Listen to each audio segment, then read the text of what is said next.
ng mga kamatis. Pipilian nila kung ano ang sizes. Ibinubukod naman yung mga medyo hilaw, tsaka yung medyo hinog din. Iniiba nila kasi nakadepende sa presyo ang mga sizes nito.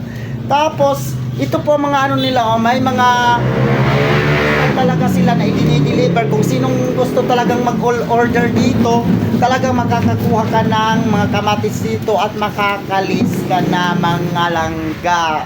Ayan mga langga, pinipilian namin kasi may mga sizes yan na medyo malaki, may maliit, may mga tama-tama rin. Nakadepende rin kung anong kulay yung binibili ng customer. Kung gusto ba niya medyo may mga hinog na, kung gusto niya may hilaw, at saka gusto ba niya yung yung as in ganito na ang hitsura.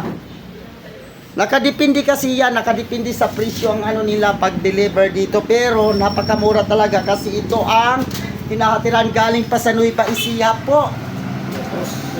Ilocos, Nueva Ecija, lahat dito kung saan magano dito talaga bagsakan nila. Kaya pumunta kayo dito kung gusto niyo mag-order.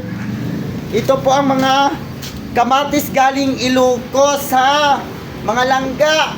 Bago kayo pumunta dito, pagdating nyo ng St. Marta o pagdating nyo sa Batya, diretso kayo sa St. Marta, hindi pa aabot ng Argo ng St. Marta, makikita mo tong kamatisan dito. Katabi lang siya ng car wash, mga langga. Ito yung semi-budiga talaga nila. So, dito tayo mga langga. Ayan, ayan o. Kung gusto mo ng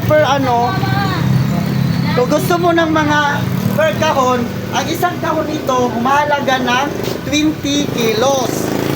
Kung depende rin sa hinog, kung hinog na siya, ang bintahan lang nila is 400, pero nakadepende din yan sa klase ng kamatis. Kaya medyo makakamura ka ngayon kung hinog lang kukunin mo, 300 na lang po ang isang kahon. Diba? Kaya mga langga, wag na kayo magdadalawang isip, pumunta na kayo dito. Mga langga, nandito naman ako, may mga kamatis na naman dito mga langga. Punta lang kayo dito sa bahay Rodriguez. Ito na naman ang ko ngayon, bagong business. Noong mahal ang kamatis, naghahanap kayo. Ngayon na mura na lang. Hindi kayo kumukuha dito, mura lang to. 20 ang palong. Yan, 20 na lang palong dito. Makakalis ka dito, ma'am. Mura na lang, bagsakan na ngayon. Hindi na kayo mababalik kung saan kayo bibili. Dali na! Pasok!